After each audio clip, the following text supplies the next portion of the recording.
Ngasigi videos yam ngalingi matonggi mamangdagi channel sibu sogatpiragata lakhiba aigi nungsijaraba maruf bralolda khudol tamjari.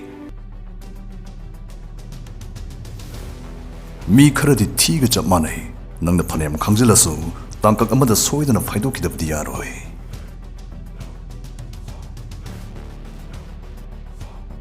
Moi kharana nanggi tolop kya phangi hangakani karigi moina nangbu usitpa yaba changdu pathoknanaba.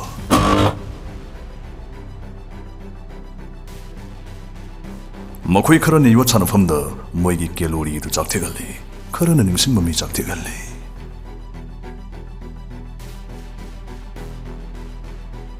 Nisa pusadi nungsibane hena nangbu yai gairakani.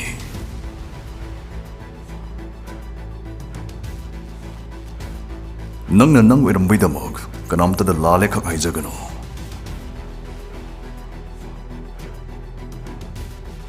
Gyan bu tadraba lawsinba bu haitraba pamde hainade hekta herakani.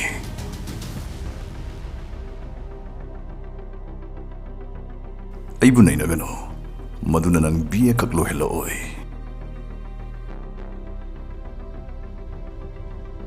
Nangna khangba mi khudingmaki thanungda nangna khangdaba mi amamam leigani.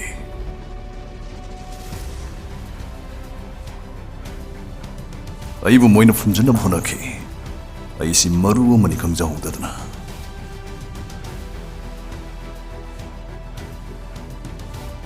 Unsada leiba dakphamna unsada dei kanba henbane.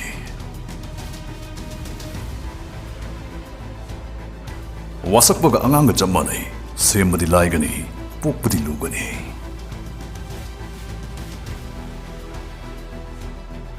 Tuminna leithopasa hangmanate paukhumna pik thalibani. Admission often. Deep sea guidance wangzingna English fluent oina ngangningba singdamok yam khana spoken English course ama puduna laksari. Tha ahum chathajagadaba course ase lagiba September gi tarik 10 dagi hojagani. Lon khangba ngangba ngamba haibasna chalu famsingda yungum nungaihangadoribani. Adomsu English mapung phana ngangba hai haunabagi khudongchaba ase soidana lobiho. Online amadi offline classes animaki khudongchaba su pizari. Satra 30 dagi hena lojaroi. Pambibasingna screen da hapsariba number staida ngasimak pau phawbiro. Lawshingi pambini deep sea guidance. Khwai thamoi kanbasing se adungegi khwai thamoi sonbasing hek toiramgalle.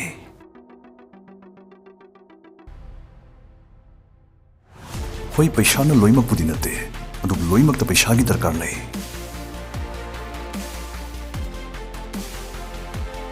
Mairong yadriba kibne khwai gi pankai oirai.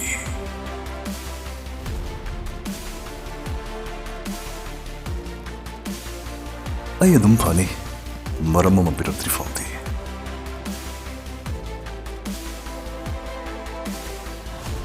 Karigumda ay hoi haide yasinai magi khadang nombudu dokinaba.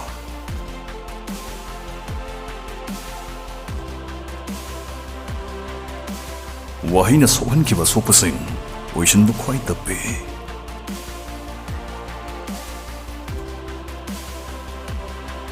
Apangba amaga mari yetnaba haibase apangba ani suri haibane.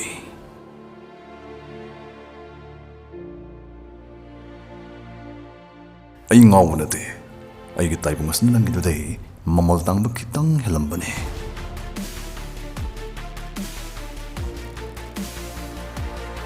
Aigi maramda oidaba sando nangi maramda asumba sandorakke.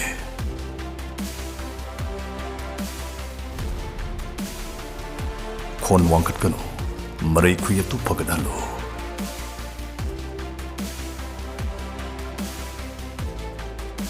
Punsina otkharpa matamda ningsingu nangsi khwai kan thokiba phambi maru dune.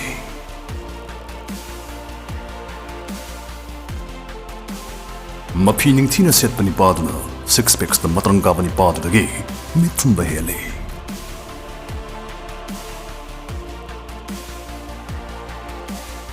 Afaba midi oyo afabadu praman tongna bhonabda napun sildi manghangano.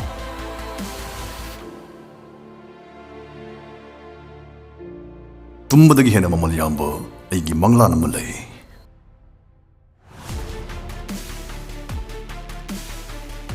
Kanaguma malaga mabu maning tamhan biraba ngani ba misak adubuni minai haribase.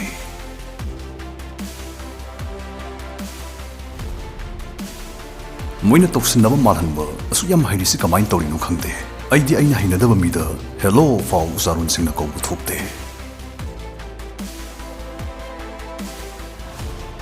Migi arwanba wari lirpa mi khak thazaruno.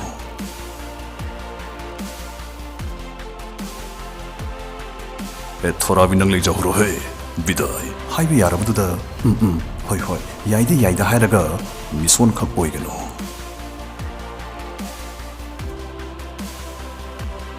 Awana matamda punsine khida khanaba para amadi soidana tambirai.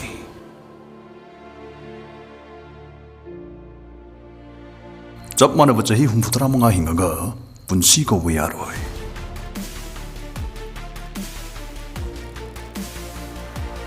Karam kanda pingat kani, karam kanda akhang kan gani khang basisu, athoi bakala amane.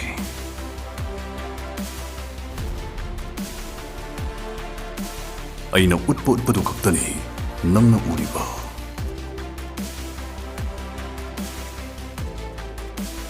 Tarai hekta thazarunu, jiniga thungasu hairam manabane.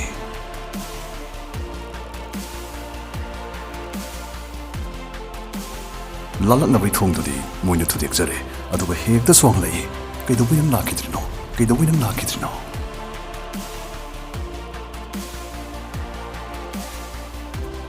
Mi khudingmak na pambirakna honaru nangna su mi khudingmak pun nungsibadi natte. Nakal amakaktamang ubase yam khudong thiningai ne.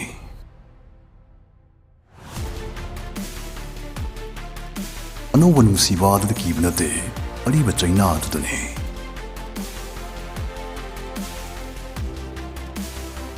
Karigumbada kanagumba ma thina jikhaiba gi tangai fadabsu lai mi khudimmakna nang ya hauri ningsingnaba.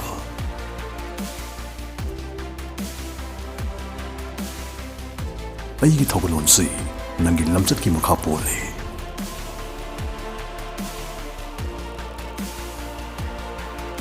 Aisi hanaga sumana silakdraba nangi asengba lamchatu aina khangdokhrabane.